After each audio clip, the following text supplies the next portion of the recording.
Imagine sitting in a pressurized suit, 85,000 feet above the Earth, staring at a radar warning receiver that is screaming in your ear. Deep in hostile airspace, a surface-to-air missile has just locked onto your aircraft and is climbing fast. For every other pilot in the history of aerial warfare, this is the moment you initiate violent, evasive maneuvers, deploy countermeasures, and pray to whatever higher power you believe in. But you are not every other pilot, and you are not flying a conventional aircraft. Your standard operating procedure, written in a classified manual, is brutally simple. You push the throttle forward. You do not turn, you do not dive, you simply outrun the missile. Welcome to the world of the SR-71 Blackbird, a machine so far ahead of its time that its very existence seems like a violation of physics. If you want to understand the raw, unadulterated apex of Cold War military engineering, you are in the right place. I analyze the tactics, the technology, and the brutal realities of military history on this channel. If you appreciate deep, uncompromising breakdowns of the war machines that shaped our world, hit that subscribe button, turn on notifications, and join the ranks. We do not do surface-level overviews here. We dig into the titanium, the jet fuel, and the blood that built the modern battlefield. To understand why the SR-71 had to exist, we have to rewind the clock and look at the strategic nightmare the United States faced in the late 1950s. The Iron Curtain had slammed shut across Europe, and the Soviet Union was a massive, impenetrable black box. We knew they were building bombers, we knew they were testing nuclear weapons, and we knew they were developing intercontinental missiles. What we did not know was how many, where they were located, and how fast they could launch them. In the intelligence community, ignorance is not bliss. Ignorance is a countdown to extinction. Our primary eye in the sky at the time was the U-2 Dragon Lady, a brilliant piece of high-altitude engineering designed by Clarence Kelly Johnson at Lockheed's Skunk Works. The U-2 flew at 70,000 feet, which in the mid-1950s made it virtually untouchable. It was equivalent of the Union Army's hot air balloons during the American Civil War, hovering high above the battlefield, observing Confederate troop movements with impunity. But just like those Civil War balloons, once the enemy developed artillery that could reach that altitude, the game was entirely over. On May 1, 1960, that game ended violently. Pilot Francis Gary Powers was flying a U-2 deep into Soviet airspace when he was blown out of the sky by a Soviet S-75 Dvina surface-to-air missile, known to NATO as the SA-2 guideline. The SA-2 was a massive, two-stage, radar-guided telephone pole packed with high explosives, capable of reaching altitudes that Soviet interceptor aircraft could only dream of. The shoot-down of Gary Powers was a strategic earthquake. It proved that altitude alone was no longer a defense against the Soviet Air Defense Forces, the PVO Strany. The PVO was not just a branch of the Soviet military, it was an entirely separate, massive organization dedicated solely to protecting Soviet airspace. They operated on a doctrine of dense, overlapping rings of radar coverage, ground-controlled interception, and surface-to-air missiles. If you flew over the Soviet Union, they would see you, they would track you, and they would kill you. The United States needed a new reconnaissance platform, one that could not only fly higher than the U-2, but could fly faster than anything the Soviets could ever hope to build. We needed a plane that could survive in an environment where standard thermodynamics and aerodynamics broke down. How do you build an aircraft that can cruise at Mach 3? 2 or over 2,200 miles per hour for hours on end. You cannot use standard aviation aluminum. At Mach 3, the friction of the air molecules slamming into the leading edges of the aircraft generates heat exceeding 600 degrees Fahrenheit. Standard aluminum airframes would literally melt and lose all structural integrity, peeling apart like tin foil in a blast furnace. The only viable material was titanium. Titanium is incredibly strong, relatively lightweight, and highly resistant to extreme temperatures. There was just one massive, glaring problem. In the early 1960s, the United States did not have a domestic supply of high-grade titanium ore sufficient to build a fleet of these aircraft. The largest producer and supplier of titanium in the world was the Soviet Union. In one of the greatest covert logistical operations in history, the Central Intelligence Agency set up a complex network of shell companies and third-party buyers across the globe. The United States government secretly purchased the raw titanium needed to build the SR-71 directly from the Soviet Union, using the enemy's own resources to forge the weapon that would spy on them. It is a level of geopolitical irony that borders on the absurd. But acquiring the titanium was only the first hurdle. Working with it was a nightmare. Titanium is notoriously brittle and difficult to machine. The engineers at Skunk Works discovered that standard cadmium-plated tools caused titanium to become brittle and crack on a microscopic level. They had to invent entirely new tools, new manufacturing processes, and new quality control measures just to put the pieces together. The aircraft was essentially hand-built, a bespoke masterpiece of Cold War paranoia. And because the aircraft would expand by several inches during high-speed flight due to the extreme heat, the fuselage panels could not be bolted tightly together on the ground. They had to be fitted loosely. This meant that on the tarmac, the SR-71 literally leaked fuel. The specialized JP-7 jet fuel would drip onto the runway, a stark reminder that this machine was not designed for the Earth, it was designed for the stratosphere. JP-7 itself was a marvel of chemical engineering. It had such a high flash point that you could throw a lit match into a bucket of it, and the match would go out. To ignite the engines, they had to use a highly volatile chemical called triethylborane, or TEB, which spontaneously combusted upon contact with the air. Let us look at the industrial and doctrinal correlation of forces at this exact moment in history. On the American side, you have Lockheed Skunk Works, operating with a blank check from the CIA and the Air Force, pushing the absolute boundaries of material science. They are building an aircraft powered by two Pratt & Whitney J58 engines. These were not just jet engines, they were turboramjets. At lower speeds, they operated like conventional turbojets. But as the aircraft accelerated past Mach 2, massive shock cones in the engine inlets would retract, slowing the supersonic air to subsonic speeds before it entered the engine, while bypass tubes routed air directly to the afterburner. The engine essentially transformed into a ramjet in mid-flight, using the sheer forward velocity of the aircraft to compress the air.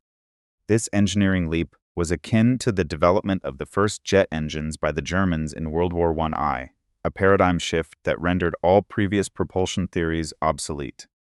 On the Soviet side, you have the PVO Strany, an absolute behemoth of an organization. By the late 1960s, the Soviets had deployed thousands of SA-2 missile batteries. Their doctrine was rigid, centralized, and overwhelming in its scale. They relied heavily on ground-based radar operators vectoring interceptor aircraft and missiles to the target. It was a doctrine born from the trauma of World War I, where the Soviet Union suffered catastrophic losses from the air. They were determined to never let a foreign aircraft operate with impunity over their soil again. When the Soviets realized what the Americans were developing with the A-12 Oxcart program, which directly evolved into the SR-71, they panicked. Their standard interceptors, like the MiG-21, could not even get close to the Blackbird's operational altitude of 85,000 feet. Even if they managed to pitch up and fire a missile in a desperate ballistic arc, the SR-71 was moving so fast that by the time the missile's radar seeker turned on, the target was already miles away. To counter this, the Soviet military-industrial complex mobilized to create a dedicated interceptor, resulting in the Mikoyan-Gurevich MiG-25, known as the Foxbat. The Foxbat was a brute force approach to aerodynamics. Unlike the elegant titanium SR-71, the Soviets could not master the titanium manufacturing process for an entire airframe, so they built the MiG-25 primarily out of nickel-steel alloy. It made the aircraft incredibly heavy, requiring two massive Tumansky R-15 turbojet engines just to get it off the ground. The Foxbat was designed to do one thing: take off, climb like a rocket, fire its massive acrid air-to-air missiles at the Blackbird, and return to base. It was a dragster, not a sports car. But the tactical reality was that even the mighty Foxbat was flying at the very edge of its structural limits to catch the SR-71.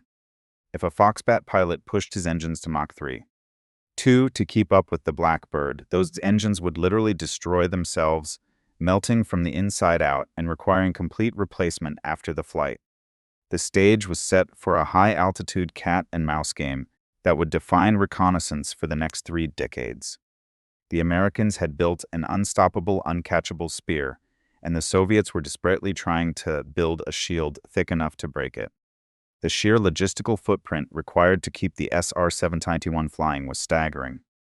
It required a dedicated fleet of specialized KC-135Q refueling tankers, because the Blackbirds took off with light fuel load to save stress on the tires and airframe, requiring an immediate aerial refueling shortly after takeoff before it could accelerate to its operational altitude.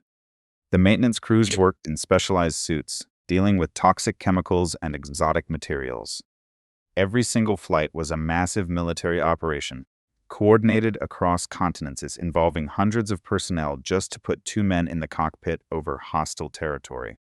Why go through all this trouble? Why spend billions of dollars, risk the lives of highly trained pilots, and push the boundaries of physics just to take a photograph? Because in the Cold War, information was the ultimate weapon. Knowing the exact deployment of Soviet ballistic missile submarines, the construction of new radar sites, and the movement of armored divisions meant the difference between a measured diplomatic response and a global thermonuclear exchange. The SR-71 was not just a spy plane, it was an instrument of strategic deterrence. It proved to the Soviet Union that no matter how many missiles they built, no matter how thick their radar coverage was, the United States could look right into their backyard anytime it wanted, and there was absolutely nothing they could do to stop it. As we transition from the strategic and industrial foundations into the actual operational deployments, we have to examine what happened when this titanium spear was finally thrust into the heart of the Soviet and Allied air defense networks, and how the men in the cockpit handled the terrifying reality of Mach 3 combat. The physical toll of operating this machine began long before the engines ignited. To step into the cockpit of the SR-71 Blackbird, the pilot and the Reconnaissance Systems Officer, or RSO, had to be encased in the David Clark S-130 full-pressure suit. This was not a standard flight suit, it was a fully self-contained life support system, virtually identical to the suits worn by the early Apollo astronauts. Why go to such extremes for an aircraft that never actually left the atmosphere? Because at 85,000 feet, the ambient atmospheric pressure is so low that the boiling point of water drops below the normal human body temperature of 98.6 degrees Fahrenheit. This boundary is known as Armstrong's line. If the cockpit were to suddenly depressurize at that altitude and you were not wearing this suit, the gases dissolved in your bloodstream would instantly expand, and your blood would literally boil inside your veins, killing you in a matter of agonizing seconds. The suit was your armor against a hostile environment, much like the heavy diving bells used in deep-sea exploration or the enclosed turrets of an M1 Abrams tank operating in a chemical warfare zone. The pilots breathed 100% pure oxygen for an hour before takeoff, just to purge nitrogen from their blood and prevent decompression sickness. Once strapped into the ejection seat, they were entirely dependent on the aircraft's environmental control system, which took air bleeding off the engine compressors at over 1,000 degrees, ran it through a complex heat exchanger, and cooled it down to a livable temperature before pumping it into the cockpit. How do you navigate a machine moving at 3,000 feet per second, when a single degree of navigational error can put you inside hostile airspace or hundreds of miles away from your refueling tanker? You cannot rely on ground-based radio beacons, and the global positioning system did not exist in the 1960s. The engineers at Skunk Works solved this with the Astro-Inertial Navigation System, colloquially known by the crews as R2-D2 height. This was a highly classified, incredibly complex mechanical and optical computer mounted behind the cockpit. It featured a mechanized telescope that tracked the positions of up to 61 specific stars, even in broad daylight. By constantly comparing the position of these stars against an internal chronometer and a set of gyroscopes, the system could calculate the aircraft's exact position over the Earth with a margin of error of just 300 feet. It was celestial navigation, the exact same principle used by 18th century naval captains commanding frigates across the Atlantic, but automated and accelerated for the supersonic age. This completely autonomous system meant the Blackbird could operate in total radio silence, emitting no navigational signals that Soviet listening posts could track. The payload of the SR-71 was the sole justification for its existence, and the sensor suite was nothing short of revolutionary. The primary optical instrument was the optical bar camera, a massive piece of precision engineering that rotated side to side, sweeping the terrain below from horizon to horizon. It used film that was 5 inches wide and over 2 miles long. Flying at Mach 3. 2. The camera could photograph 100,000 square miles of the Earth's surface in a single hour of flight. The resolution was so staggering that intelligence analysts at the National Photographic Interpretation Center could identify the exact model of a Soviet tank or read the tail numbers on a bomber parked on a runway from 16 miles up. But cameras are useless if the target is covered by clouds, which is a frequent reality over Eastern Europe and Southeast Asia. To counter this, the Blackbird was equipped with advanced synthetic aperture radar systems, a side-looking airborne radar that could pierce through heavy cloud cover and map the ground with near photographic clarity. It bounced radar waves off the terrain and used the forward motion of the aircraft to simulate a massive radar antenna, creating high-definition maps of enemy troop concentrations, SAM sites, and naval deployments regardless of the weather. Operating these systems while flying at the edge of space was a delicate, dangerous balancing act, primarily due to the aerodynamic phenomenon known as an inlet unstart. The J-58 engines required a constant flow of subsonic air to function. This was achieved by a massive, movable spike in the front of each engine inlet. As the aircraft accelerated past Mach 1, SISCs, a computer would automatically retract the spike up to 26 inches, perfectly positioning a supersonic shockwave to slow the incoming air. But if the atmospheric temperature suddenly changed, or the aircraft experienced a slight yaw, the shockwave could be violently expelled from the inlet. This was an unstart. When this happened, the engine instantly choked on supersonic air and lost all thrust. The other engine, still producing over 30,000 pounds of thrust, would violently snap the aircraft to one side. Pilots described the sensation of an unstart as being in a high-speed train that suddenly hits a brick wall. Their helmets would smash against the canopy glass, and the aircraft would violently bamboozle as the autopilot desperately tried to correct the yaw. The pilot had a fraction of a second to manually restart the inlet geometry before the immense asymmetrical drag tore the titanium airframe apart.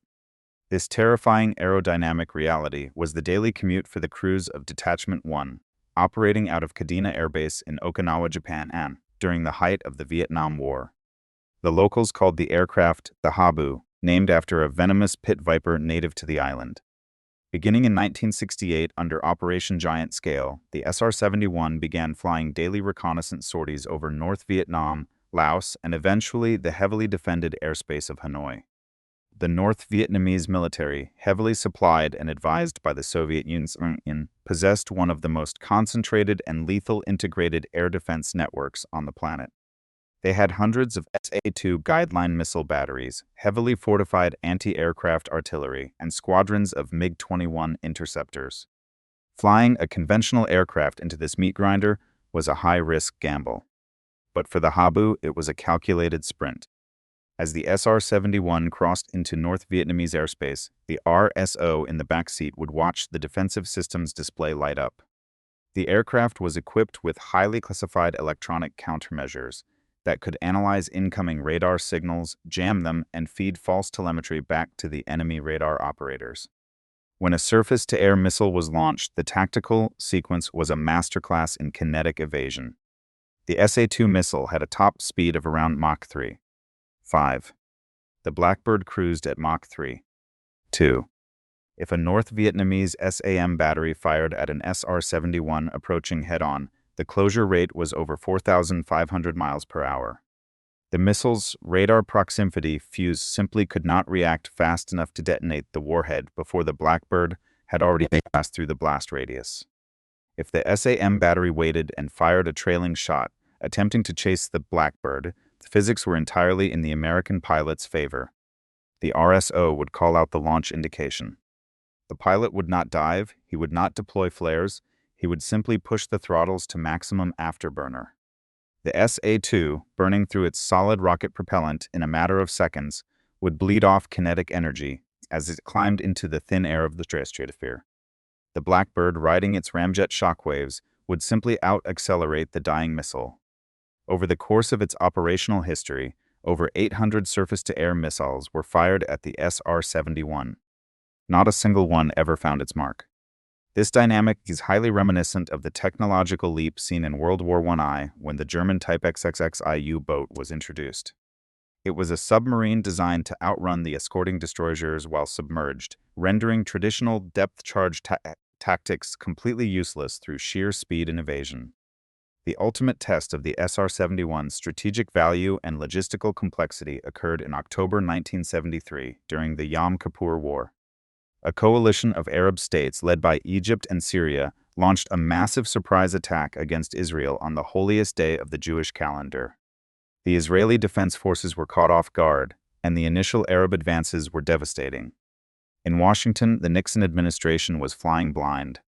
United States spy satellites were out of position, and the CIA desperately needed real-time intelligence on the deployment of Egyptian armored divisions and the location of their deadly SA-6 gainful mobile missile batteries, which were slaughtering Israeli fighter jets.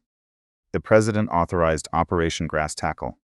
The mission was to fly the SR-71 from Griffiths Air Force Base in New York, straight across the Atlantic over the Mediterranean, photograph the battlefields in the Sinai and the Golan Heights, and return. It was a 12,000-mile round trip, demanding over 11 hours in the cockpit, strapped into a pressure suit, unable to move or eat anything beyond liquid paste squeezed through a tube in the helmet.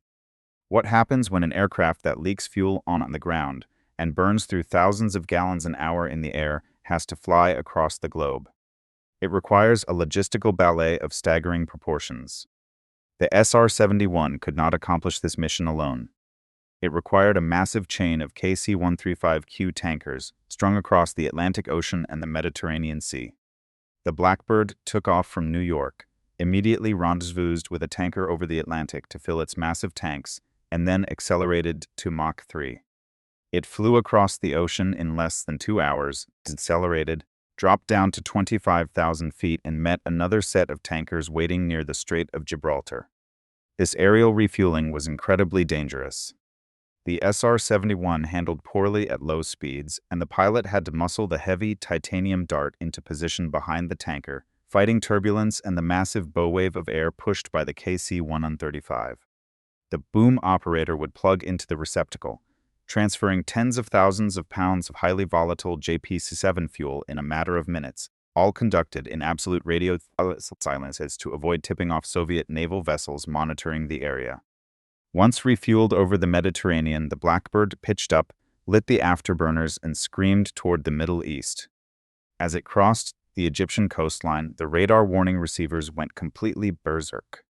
The Egyptian air defense network, heavily saturated with Soviet equipment, threw everything they had at the intruder. SA-2s, SA-3s, and the highly lethal SA-6s were launched in massive salvos. The pilot held his course, the cameras sweeping the desert below, capturing the exact positions of the Egyptian 2nd and 3rd Armies. The RSO monitored the missile launches, watching the radar blips fall harmlessly behind them as the missiles starved for oxygen and fuel in the upper atmosphere. The intelligence gathered on these marathon flights was immediately processed upon return, rushed to the White House, and shared with Israeli military command. It provided the exact locations of the gaps in the Egyptian lines, intelligence that directly facilitates General Ariel Sharon's armored thrust across the Suez Canal, cutting off the Egyptian Third Army and fundamentally turning the tide of the war. This was strategic reconnaissance on a scale not seen since J.E.B. Stuart's cavalry rode completely around General George McClellan's Union Army during the Peninsula Campaign of the Civil War, gathering intelligence that allowed a smaller force to outmaneuver a massive enemy. The Yom Kippur War missions cemented the SR-71's legacy as the ultimate trump card in the Cold War intelligence game. It proved that the United States could project its eyes and ears anywhere on the globe, completely immune to the defenses of the era. But the Soviet Union was not a stagnant adversary. The embarrassment of having an American spy plane fly over their allies with absolute impunity drove the Soviet military-industrial complex into a frenzy of innovation. They realized the MiG-25 Foxbat was insufficient, a blunt instrument that lacked the radar capability and the missile technology to truly threaten the Blackbird. Deep in the design bureaus of Moscow, engineers were already laying the groundwork for a new generation of interceptor, one equipped with a revolutionary phased array radar and massive hypersonic air-to-air missiles specifically designed to hunt down and kill the SR-71.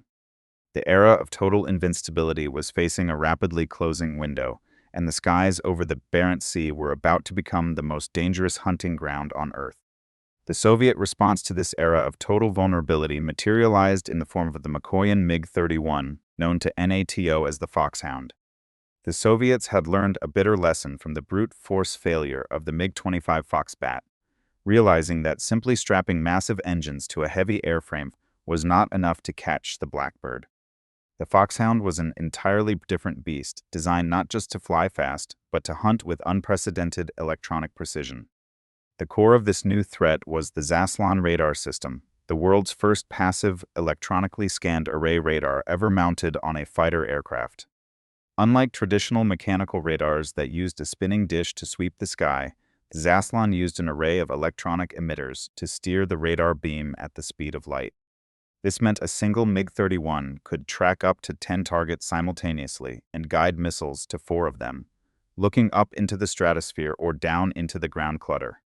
Paired with this revolutionary radar was the R-33 long-range air-to-air missile, a massive weapon specifically engineered to climb into the thin air of the upper atmosphere and destroy high-speed targets like cruise missiles and the SR-71. The Soviet Air Defense Forces developed a highly coordinated tactic to trap the Blackbird over the Barents Sea, a region heavily trafficked by the SR-71 to monitor the Soviet Northern Fleet and their ballistic missile submarines. The tactic was known as the Foxhound Box. 4 MiG-31s would fly abreast, separated by over 100 miles, linking their Zaslan radars together via a secure data link. This created an impenetrable 500-mile-wide electronic net sweeping across the sky. When the SR-71 approached, the Foxhounds would not attempt a futile dale chase. Instead, they would execute a precisely timed head-on intercept profile, pitching their noses up and firing their R-33 missiles in a frontal aspect engagement. The closure rate in these head-on passes exceeded Mach 5, or nearly 4,000 miles per hour. How do you defeat an enemy that can see you coming from 300 miles away and has missiles designed specifically for your altitude?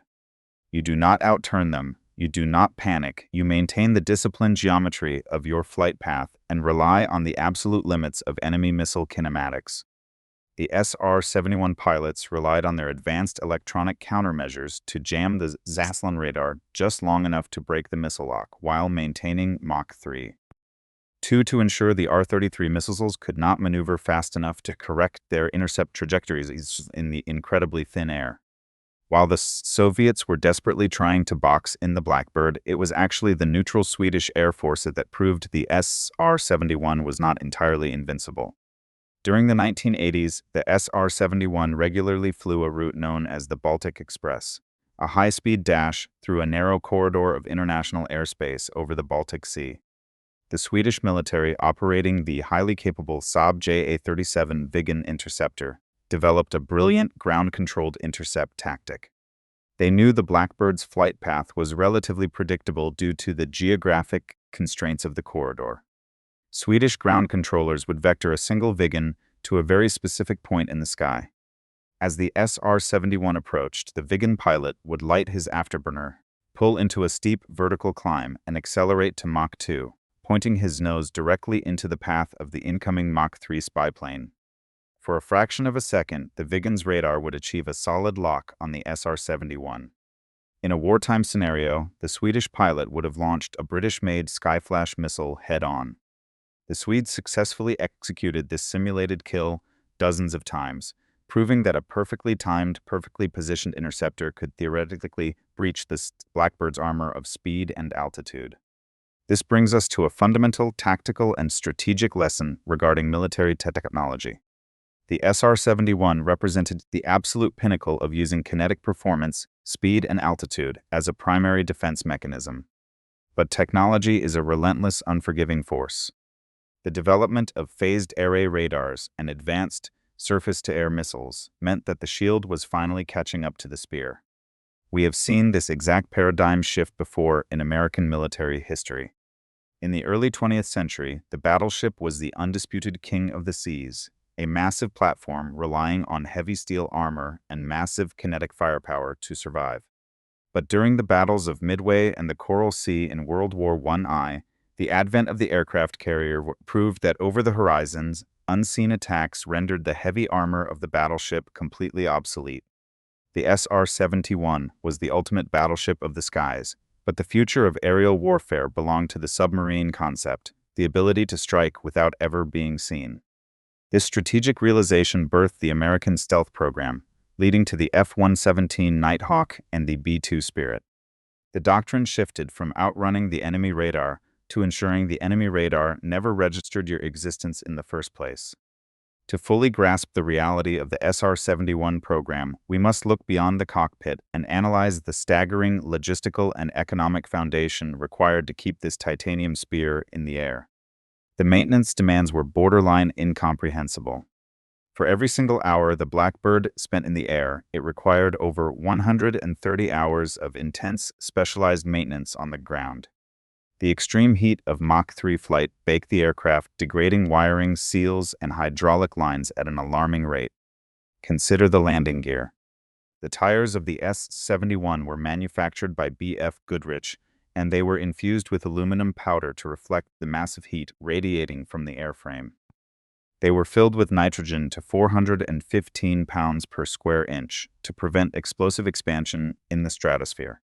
Each tire cost thousands of dollars in 1970s money, and because of the extreme weight and landing speeds, they had to be completely replaced after just 15 landings. The specialized JP-7 jet fuel was an economic anomaly all on its own. Because it required such a highly refined chemical composition to remain stable at extreme temperatures, it cost roughly 3 times as much as standard military jet fuel. The United States Air Force had to maintain a dedicated, globally dispersed fleet of KC-135Q tankers modified specifically to carry and pump JP-7, just to support a fleet of exactly 32 SR-71 aircraft.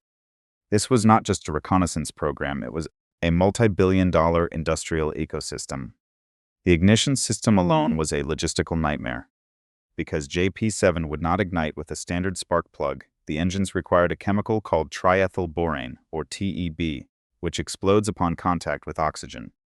Each engine carried a small tank containing exactly 16 shots of TEB. Every time the pilot lit the afterburners, or if an engine flamed out and had to be restarted in midair, a shot of TEB was consumed.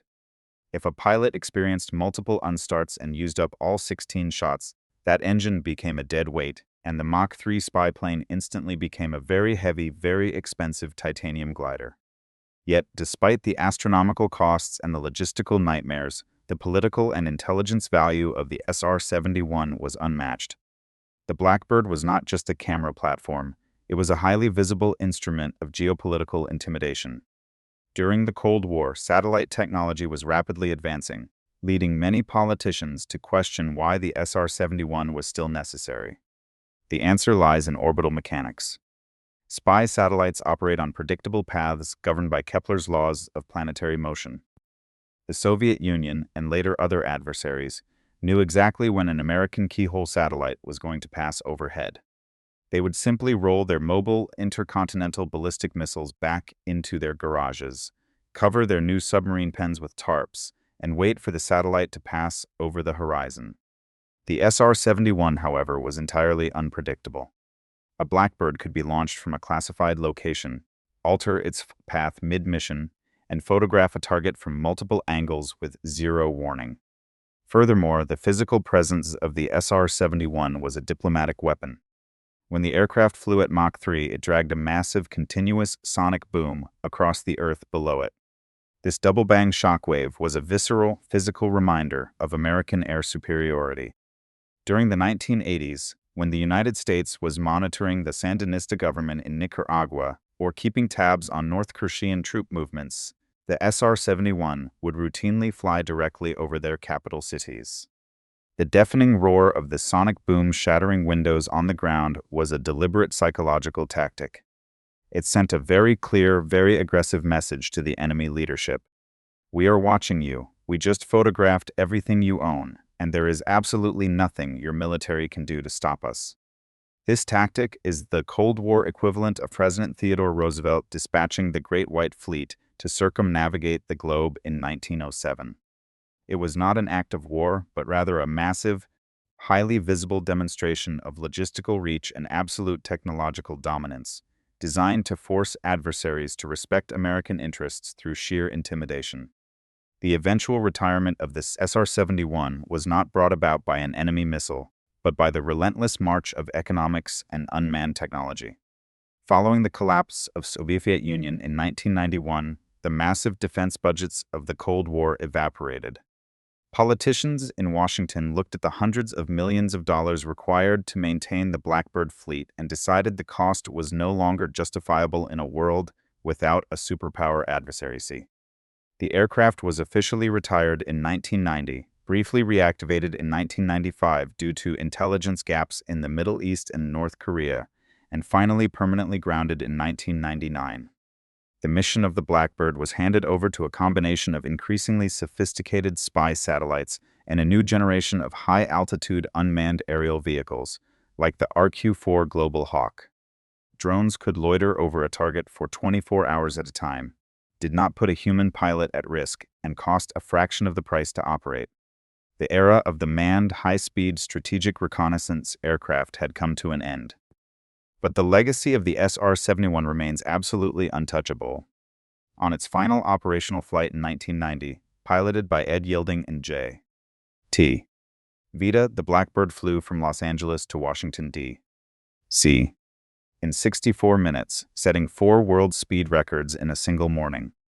The aircraft was then handed over to the Smithsonian Institution. Over its 3 decades of service, the SR-71 fleet flew 3,551 operational mission sorties. They flew over the most heavily defended airspace in the history of human warfare. Over 800 surface-to-air missiles were launched with the sole intent of destroying them. Not a single SR-71 was ever lost to enemy fire. It was a machine born from the absolute desperation of the Cold War, forged in titanium, and flown by men who lived on the bleeding edge of human endurance and engineering capability. The SR-71 Blackbird stands as a monument to a time when the United States military faced an insurmountable technological challenge and responded by simply bending the laws of physics to their whiz of will. It is the ultimate proof that in the brutal arithmetic of warfare, sometimes the best defense is not thicker armor or bigger guns, but the sheer, unadulterated speed to leave the enemy shooting at shadows. Now, I want to hear your tactical assessment in the comments below. Which factor do you believe was the primary reason the SR-71 was never shot down in combat? A. The sheer speed and extreme altitude of the aircraft. B. The highly classified electronic countermeasures and radar jamming systems. Or C. The rigid, predictable nature of Soviet and Allied air defense doctrine. Leave your answer and your reasoning, and I will see you in the next briefing.